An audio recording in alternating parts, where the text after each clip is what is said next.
Good morning student. Now today's class is about the second topic. हमने five kingdom classification देखा. Five kingdom classification में पहला हमने Monera देखा और हमने उसमें आर्कोबैक्टीरिया और न्यू बैक्टीरिया के बारे में बात करी, चाहे वो ओल्ड बैक्टीरिया या टू बैक्टीरिया आप कह लीजिए. Now today's topic is protista. देखिए जो फाइव किंगडम क्लासिफिकेशन हमने पढ़ा उसमें प्रोटिस्टा के बारे में हमारे पास जो ऑथोराइज्ड इंफॉर्मेशन है वो क्या होनी चाहिए. ये यूं कहिए कि कंक्रीट ये होगा ही होगा कि वो क्या होगा यूकैरियोटिक, क्योंकि जितने भी प्रोकैरियोटिक थे उनको सबको हमने कहाँ कैप करके रखा हुआ है, हमने उनको मोनेरा में करके रखा हुआ है. तो ये जितने भी प्रोटिस्टा होंगे कैसे होंगे यूकैरियोटिक, और यूकैरियोटिक के साथ दूसरी एक खासियत इनके साथ जुड़ी होगी, वो क्या होगी यूनिसेलुलर. यही वो दो टॉपिक, यही दो कंक्रीट क्लासिफाइंग एलिमेंट थे जो प्रोटिस्टा के साथ देखने को मिल रहे थे. तो यूकैरियोटिक होगा और यूनिसेलुलर होगा. यदि मैं यूकैरियोटिक की बात करूं तो क्या खासियत होगी. यूकैरियोटिक का मतलब है कि वेल फॉर्मेड या वेल डिफाइंड. आपको क्या मिलेगा न्यूक्लियस. यही अंदर था प्रोकैरियोटिक और यूकैरियोटिक में कि जो यूकैरियोटिक प्रोकैरियोटिक होते थे उनके पास न्यूक्लियर मेम्ब्रेन नहीं पाई जाती थी. जो क्रोमैटिक मटेरियल होता था वो साइटोप्लाज्म में डिस्ट्रीब्यूटेड होता था.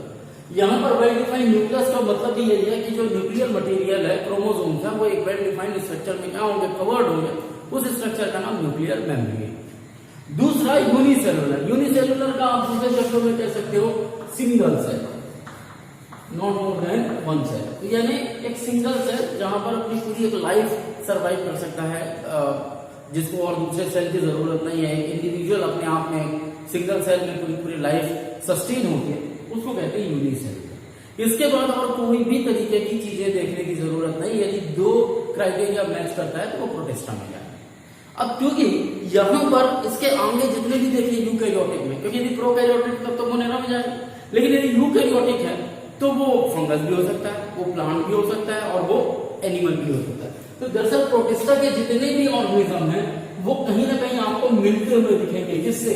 आइदर वो प्लांट से कुछ हद तक मिलते दिखेंगे, या तो कुछ फंगस से मिलते हुए दिखेंगे, या फिर वो एनिमल से मिलते दिखेंगे. क्यों दिखेंगे? क्यों? क्योंकि ये वो ग्रुप है जो अपने आप में जो आगे यूकैरियोटिक के ही मेंबर है. बस ये अंतर है कि ये मल्टी सेलुलर होंगे, जबकि यहां पर हमने प्रोटिस्टा में क्या किया है, यूकैरियोट के पूरे यूकैरियोट के पूरे यूनिसेलुलर को रख लिया है. अब इस बात में इन पांच के कैटेगरी में तो फिलहाल हम उनको डिवाइड नहीं करते. जैसे जो आखिरी का जो फाइलम है किसका, फंगस का, जिसको हम प्रोटोजोन्स कहते हैं, फंगस कह रहा हूं सॉरी, प्रोटिस्टा का, जिसको हम प्रोटोजोन्स कहते हैं. इनिशियली इन प्रोटोजोन्स को इनवर्टिब्रेट के पहले फाइलम के तौर पर पढ़ा जाता था, जिसमें अमीबा, पैरामीशियम और प्लाज्मोडियम वगैरह आते हैं. बट बाद में जब क्लासिफिकेशन शुरू किया गया और फाइव किंगडम क्लासिफिकेशन आया तो उस प्रोटोजोआ, चूंकि उसमें कैसे थे, सभी के सभी यूनिसेलुलर ऑर्गेनिज्म थे, तो एनिमल किंगडम से उठाकर उसको कहां ला दिया गया, प्रोटिस्टा. और प्रोटिस्टा के अंदर एक सब फाइलम है, फाइलम बना दिया गया जिसमें हम प्रोटोजोन्स को पढ़ते हैं. तो ये एक तरीका है. अब जो रही बात प्रोटिस्टा, ये इन तीनों से रिलेट करते हुए दिखेंगे आपको कौन, प्रोटिस्टा. जहां तक रही बात प्रोटिस्टा की, तो प्रोटिस्टा को हम 5 सेक्शन में डिवाइड करते हैं या 5 सेक्शन में हम पढ़ते हैं. ट्राइजोफाइट्स, डायनोफ्लैजिएट्स, देन यूग्लिनोइड,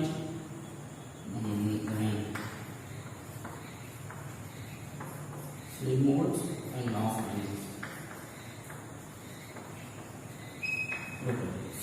ये 5 ग्रुप में, 5 फाइलम, 5 सब कैटेगरी में हम प्रोटिस्टा को पढ़ते हैं.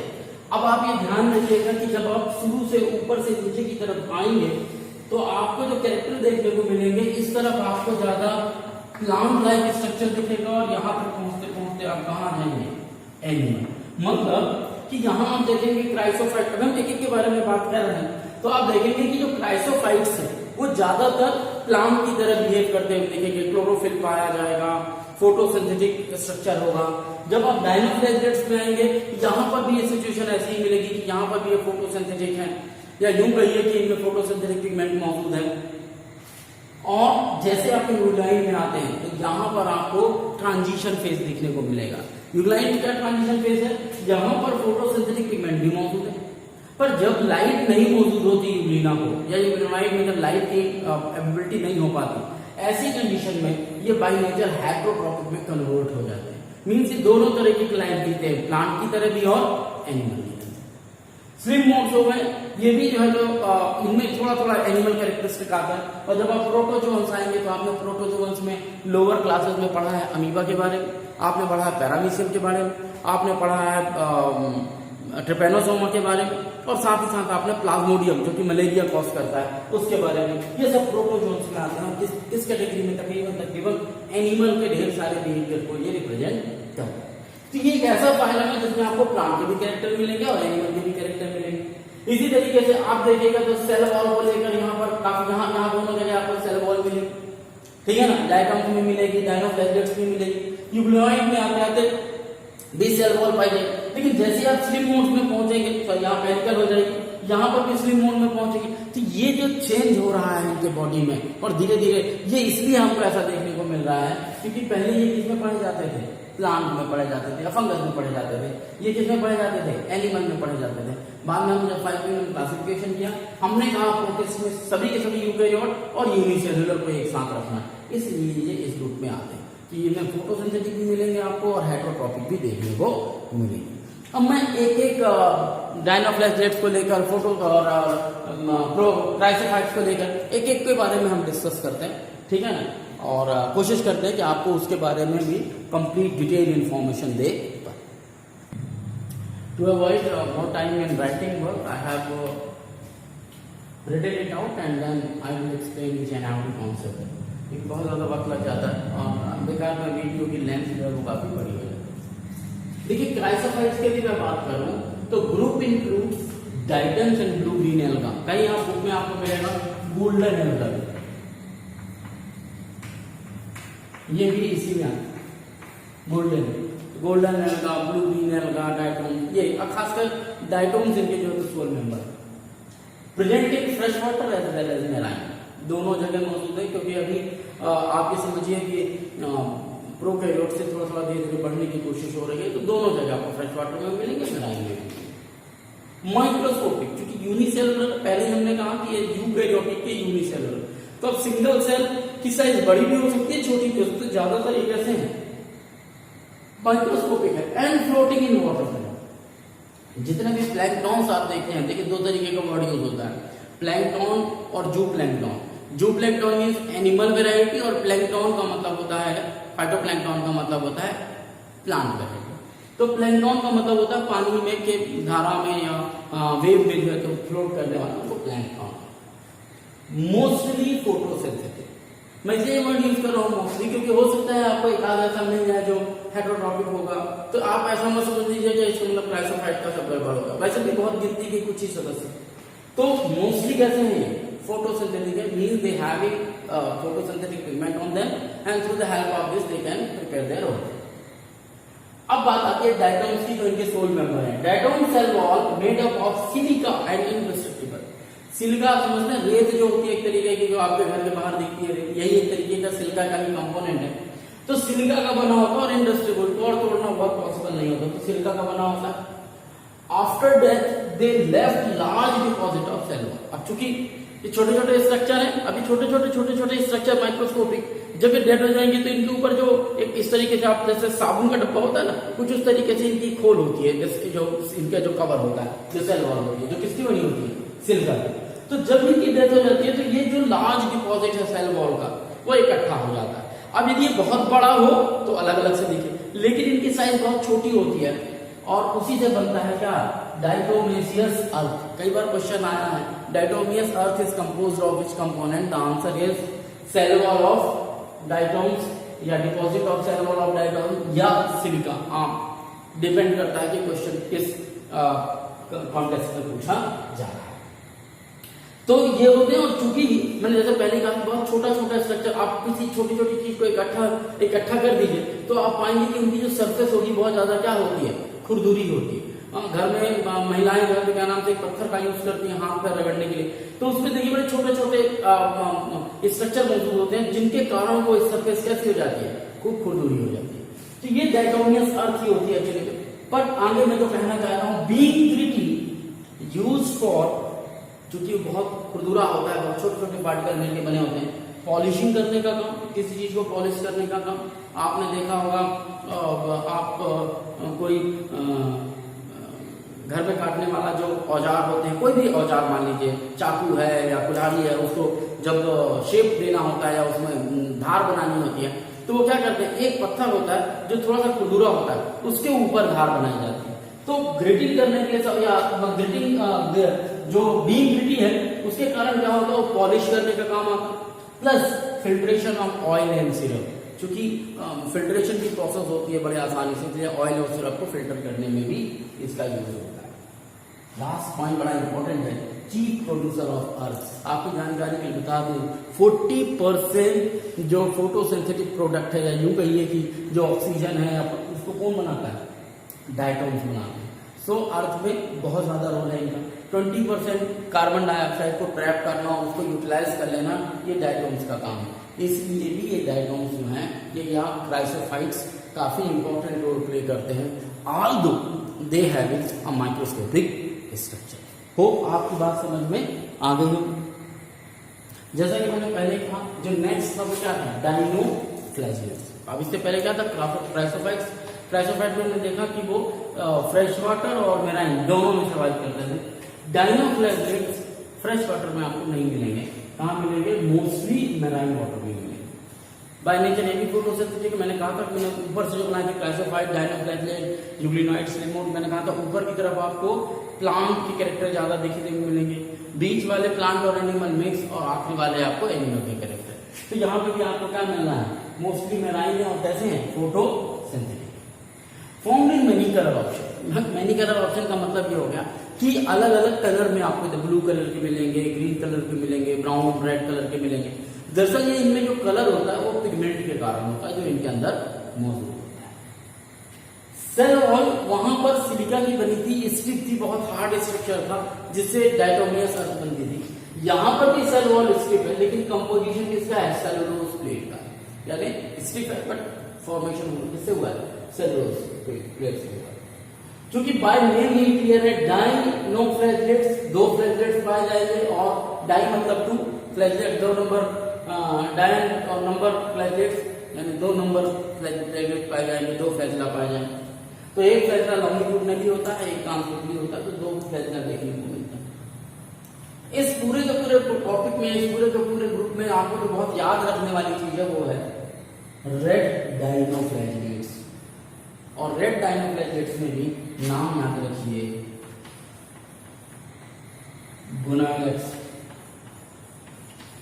ये वो ऑर्गेनिज्म है जो बड़ी तेजी से रैपिड डिवीजन करता है, मल्टीप्लिकेशन करता है, और उस मल्टीप्लिकेशन के कारण इनकी संख्या तेजी से बढ़ती है समुद्र में। और जब तेजी से बढ़ती है समुद्र में, तो पूरा समुद्र जो है लाल कलर का दिखाई देने लगता है, और इसी को हम कहते हैं red tide. Very often the process will take place. हालांकि इस प्रोसेस के दौरान जब तेजी के साथ मल्टीप्लिकेशन करता है और ढेर सारी मात्रा में अपने नंबर बढ़ाता है, जिससे पूरा पूरा समुद्री लाल देखना शुरू हो जाता है, इस पूरी प्रोसेस के दौरान कुछ केमिकल्स रिलीज होते हैं उनके बॉडी से, जो थोड़े से टॉक्सिक नेचर के होते हैं, और उनके कारण उनके आजू बाजू जो फिशेस रहती हैं वो उस टॉक्सिक मटेरियल के कारण उसका शिकार होती हैं, या यूं कहिए कि उनसे उनकी डेथ हो जाती है। तो हमने ये देखा कि क्राइसोफाइट के डायनोफ्लैजियल्स जो है वो थोड़ा सा इम्प्रूव वैरायटी के तौर पर हमको देखने को मिलते हैं। सेल वॉल में सेलुलोज की देखने को मिल जाती है, या मेराइन में केवल और फोटोसिंथेटिक है, इस तरीके की चीजें हमको देखने को मिलती हैं। आप देखेंगे कि धीरे धीरे इवोल्यूशन में यही मिलेगा आपको कि एक कोई प्रोसेस है या एक कोई क्लास है, उसके आगे जब अगली क्लास आएगी तो उसमें कुछ और मॉडिफिकेशन, कुछ और चेंजेस आपको देखने को। देखिए जो नया ग्रुप है वो है क्या, यूग्लिनोइड। हमने क्राइसोफाइट पढ़ लिया, हमने डायनोफ्लैजियल्स पढ़ लिया। थर्ड वन क्या है, यूग्लिनोइड। देखिए यूग्लिनोइड क्या है, क्राइसोफाइट फ्रेश वाटर में भी थे, मेराइन में। डायनोफ्लैजियल्स आपको केवल मेराइन, मोस्टली मेराइन में मिले। यहाँ पर यूग्लिनोइड मोस्टली फ्रेश वाटर है, लेकिन कैसा fresh water? Stagnant water. Stagnant water means ये फ्लोटिंग वाटर नहीं है, आपको नदी में नहीं देखने को मिलेंगे, तालाबों में जहां पानी रुका हुआ वहां पर आपको ये देखने को मिलेगा। दूसरा बड़ा एक जो चेंज देखने को मिलता है हमको बाकी दोनों फाइलम से, तो क्राइसोफाइट्स में आपने सिलिका की वॉल देखी थी, आप जब पहुंचे कहां डायनोप्लेजिया में, तो आपने सेलुलोज की सेल प्लेट देखने को मिली सेल वॉल। यहां पर इंस्टेड ऑफ सेल वॉल यहां क्या मौजूद है? प्रोटीन रिच लेयर मौजूद है। सेलुलोज की बनी थी, ये किसकी बनी है? प्रोटीन। नाम क्या दिया हमने इसको? पेरिकल। और by nature it is flexible. Cell wall कैसी होगी? हार्ड और स्टिफ स्ट्रक्चर होता है, बट ये हार्ड नहीं थी, पेरिकल, और इसलिए बाय नेचर कैसी है? ये फ्लेक्सिबल है। तो यदि आप मुझे कोई पूछे कि कोई एक ऑर्गेनिज्म है जिसकी वॉल जो है वो फ्लेक्सिबल है या प्रोटीन रिच है, तो आप आंख मूंद के कह सकते हैं कि वो यूग्लिनोइड होगा। भले वो ये कहे कि उसमें 2 फ्लैजेला है, क्योंकि आप आगे बढ़ाएंगे यहाँ इसके पास भी कितने फ्लैजेला है? 2 फ्लैजेला है। लेकिन डायनोप्लाज्म में भी 2 फ्लैजेला है, लेकिन वहां पर वॉल किसकी बनी हुई है? सेलुलोज की, और स्टिफ लेयर है, हार्ड है, स्टिफ है। यहाँ की जो सेल वॉल है वो हार्ड और स्टिफ नहीं है, बाय नेचर कैसी है? फ्लेक्सिबल है। यही वो तरीके हैं जिनसे हम गेस करते हैं कि ये डायनोप्लाज्म में नहीं जाएगा, ये ऑर्गेनिज्म किसमें आएगा? यूग्लिनोइड में आएगा। चौथा बड़ा इंपॉर्टेंट पॉइंट है photosynthetic in presence of light, यानी जब तक उसको सूरज की रोशनी मिलती रहेगी, फोटोन मिलता रहेगा, लाइट मिलता रहेगा, तब तक यूग्लिना कैसा काम करेगा? फोटोसिंथेटिक करेगा। लेकिन यदि कहीं डीप में चला गया, नीचे की तरफ चला गया समुद्र में या किसी ऐसे एरिया में जहां पर उसको लाइट एब्सेंस है या कहीं की लाइट की अवेलेबिलिटी नहीं है, यूग्लिना तुरंत अपने आप को कन्वर्ट करता है, बिकम हेट्रोट्रोपिक, यानी कि फोटोसिंथेटिक अपनी प्रॉपर्टी छोड़ देता है और हेट्रोट्रोपिक हो जाता है, इंगल्फ करना शुरू कर देता है, फॉरेन ट्रॉपिक भी खाके और अपना एनर्जी लेना शुरू कर देता है। तो photosynthetic in presence of light, but in absence of light become heterotrophic. Last, photosynthetic pigment is similar to the higher plant, यानी क्लोरोफिल ए, क्लोरोफिल बी जिस तरीके से हायर प्लांट में पाया जाता है, उसी तरीके का फोटोसिंथेटिक पिगमेंट किसमें पाया जाता है? यूग्लिना में पाया जाता है। इसलिए यूग्लिना को पहले प्लांट में हम स्टडी करते थे, बाद में हमने, चूंकि ये यूकैरियोटिक यूनिसेलुलर है, इसको उठा के हमने कहाँ रख दिया? हमने इसको प्रोटिस्टा में रख दिया। होप आपकी बात समझ में आ गई। और आप यदि ये तीनों फाइलम को आपस में डिफरेंशिएट करते और समझते हुए अभी से चलेंगे, तो फिर बाद में कभी भी आपको भूलेगा। Is it okay? अभी तक हमने जो 3 पढ़े, क्राइसोफाइट, डायनोप्लाज्मिड्स और यूग्लिनोइड, तीनों को आपने देखा कहीं न कहीं घूम फिर के फोटोसिंथेटिक थे, जिसको फोटोसिंथेसिस कर रहे थे। हाँ, उनके वॉल में स्ट्रक्चर जनता था, एक में सिलिका थी, दूसरे में सेल वॉल आई, तीसरे में पेरिकल नाम का स्ट्रक्चर आया जो कि फ्लेक्सिबल बाय नेचर था और कुछ अंदर। लेकिन स्विम मोड जब आते हैं तो ये पूरी तरीके से हेट्रोट्रोपिक मोड के हैं, या यूं कहिए कि इनमें कोई फोटोसिंथेटिक स्ट्रक्चर नहीं होता। तो क्योंकि फोटोसिंथेटिक पिगमेंट मौजूद नहीं है तो फोटोसिंथेसिस का कोई काम नहीं होता। तो स्विम मोड पूरी तरीके से कैसे है? सेप्रोफिटिक। सेप्रोफिटिक में आप क्या जानते हैं? सेप्रोफिटिक को डेड एंड डिकेइंग चीजें को यूज करता है। तो आप यहाँ देख लीजिए, utilize decaying twig and leaf, तो जो टूट के गिर गई पत्तियां हैं, लीफ है, उनको खाते हैं। या इमर्जिंग ऑर्गेनिक मटेरियल, जो भी ऑर्गेनिक मटेरियल मौजूद है अर्थ सरफेस पे, उसके यूटिलाइजेशन, ये काम स्विम मोड का। दूसरा, अंडर सुटेबल कंडीशन और फेवरेबल कंडीशन। जब स्लिम मोड को लगता है कि अभी कंडीशन सुटेबल है, फेवरेबल है, तब स्लिम मोड क्या करते हैं? आपस में जुड़कर, एग्रीगेट होकर, यहां लिखा है favourable condition, they form aggregation, आपस में जुड़ जाते हैं और जुड़ने के बाद एक स्ट्रक्चर बनाते हैं जिसको कहते हैं प्लाज्मोडियम। ये एक बात याद रखिएगा कि ये की स्पेलिंग भी वही प्लाज्मोडियम है जो मलेरिया कॉज करने वाली थी है। लेकिन जब कभी भी एक वर्ड आता है कि स्लिम मोड से एग्रीगेशन बनाएंगे तो उसको हम प्लाज्मोडियम ही कहते हैं, जो कि बड़ी तेजी से ग्रो भी होते हैं और स्प्रेड होते हैं, सेवरल फीट ऐसे बड़े बड़े स्ट्रक्चर में बन जाते हैं। आरी बात। अब ये जो बड़े बड़े स्ट्रक्चर बनते हैं, इनका फायदा क्या है? जो ये बड़े बड़े स्ट्रक्चर प्लाज्मोडियम के बने, यानी कि ये स्लिम मोड्स आपस में इकट्ठा हुए, इकट्ठा होने के बाद एक फ्रूटिंग बॉडी या एक ग्रो करते हैं, सेवरल फीट बड़े स्ट्रक्चर बन जाते हैं।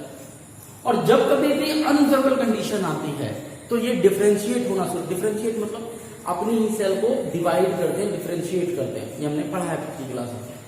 सो in favourable unfavourable condition these plasmodium differentiate and form fruiting body.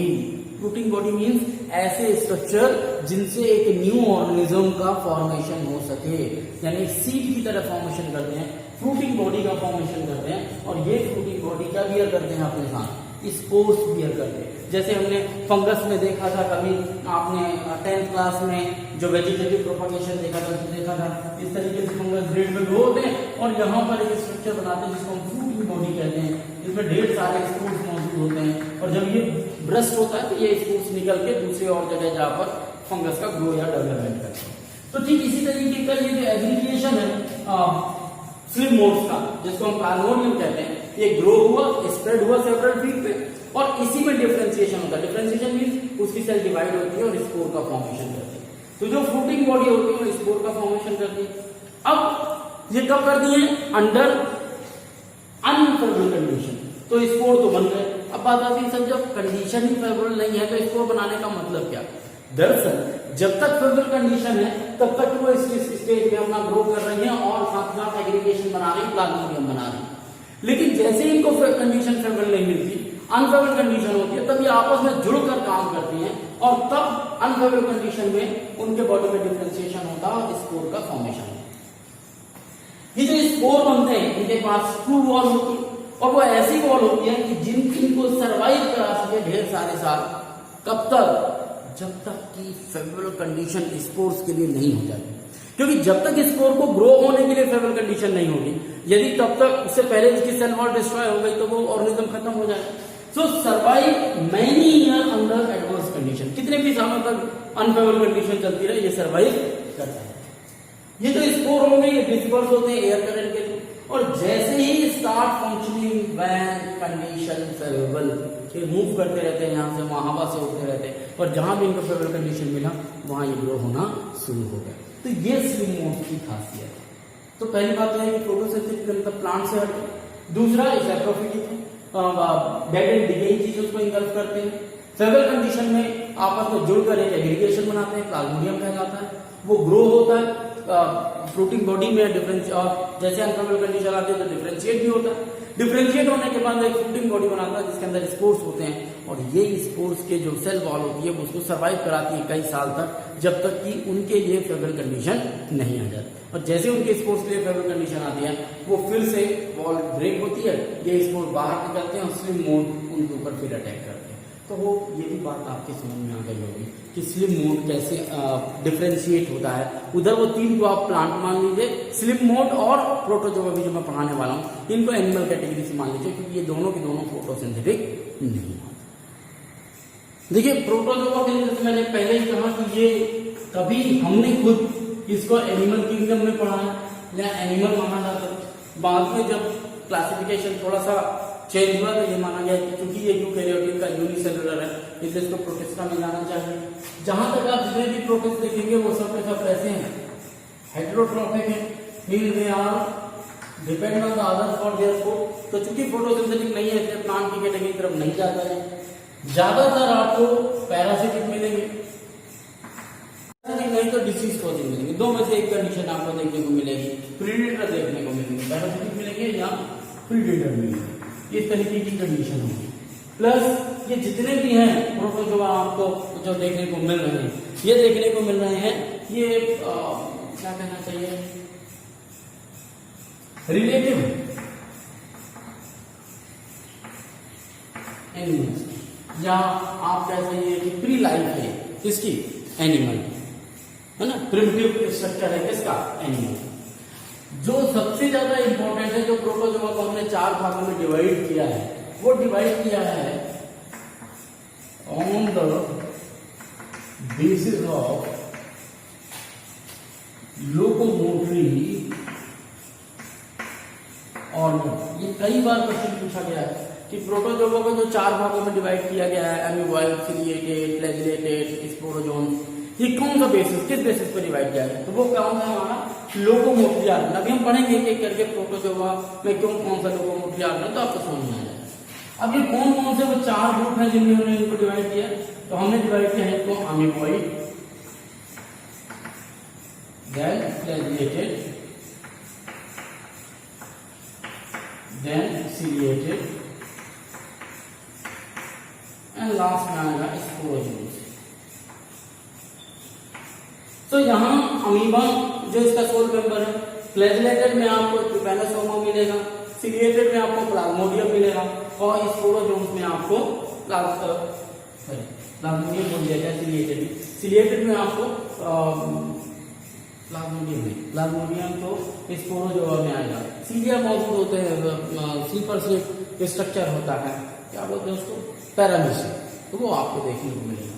तो अमीबा का और आप एक तरीके से मान लीजिए अमीबा ही, यहाँ पर आपको आ जाएगा ट्रिपैनोसोमा, स्लीपिंग सिकनेस जिससे होता है। यहाँ पर आ जाइए तो आपका हो जाएगा क्या, पैरामीशियम, और ये जो होगा ये हो जाएगा प्लाज्मोडियम। ये वो ऑर्गेनिज्म है जो इनके अंदर हमको देखने को मिलेंगे। और ये जो क्लासिफिकेशन है ये बेसिस है किसके ऊपर, लोकोमोटरी ऑर्गन के ऊपर। क्योंकि आप देखोगे एमीबॉइड में आपको क्या मिलेगा, यहां पर मिलेगा आपको सूडोपोडिया, बॉडी का सूडोपोडिया होगा, एक पार्ट बाहर कर निकलेगा जो यूज होगा किसके लिए, लोकोमोशन के लिए।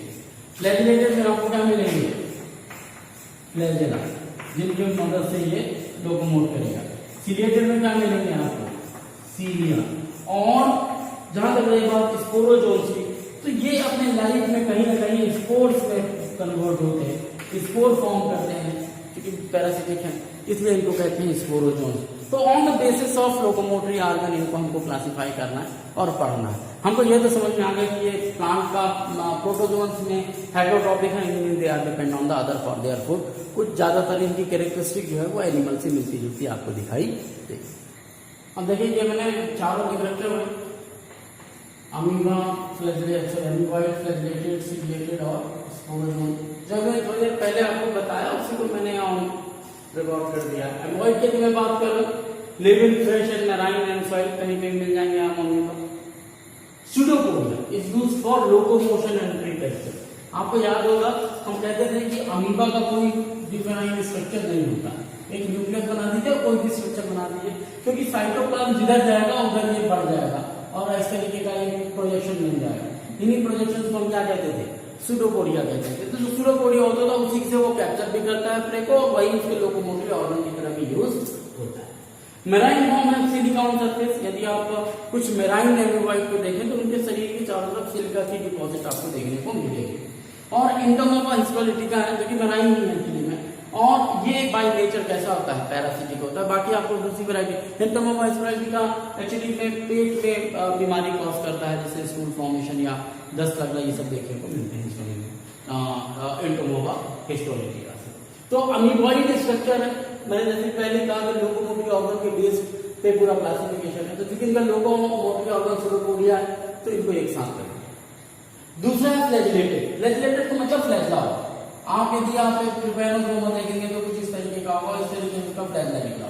देखिए फ्लैजला और सीलिया में बहुत ज्यादा अंतर नहीं है, बस साइज का अंतर होता है। फ्लैजला बड़े साइज के होते हैं, सीलिया क्या होते हैं, छोटे साइज के होते हैं। तो फ्लैजिलेटेड जो भी ऑर्गेनिज्म होगा उनमें फ्री लिविंग होगा या पैरासिटिक होगा, है फ्लैजला। और खासकर फ्लैजिलेटेड में ट्रिपैनोसोमा को ही हम देखते हैं, ये डिसीज कॉज करता है नोन एज स्लीपिंग सिकनेस। तो कभी क्वेश्चन आ सकता है स्लीपिंग सिकनेस होने का, तो वो ट्रिपैनोसोमा है और वो फ्लैजिलेटेड ऑर्गेनिज्म। सिलिएटेड की मैं बात करूं तो यहां पर आएगा आपको पैरामीशियम। पैरामीशियम इस तरीके का होगा, आपको याद होगा स्लीपर सेल स्ट्रक्चर, और ऐसे छोटा छोटा छोटा छोटा स्ट्रक्चर ऐसे बाहर की तरफ निकला होता था, इसको हम बोलते थे क्या, सीलिया। साथ ही साथ पैरामीशियम की क्या दो खासियत है, एक तो खासियत है ये भी मैंने लिखा भी होगा कहीं,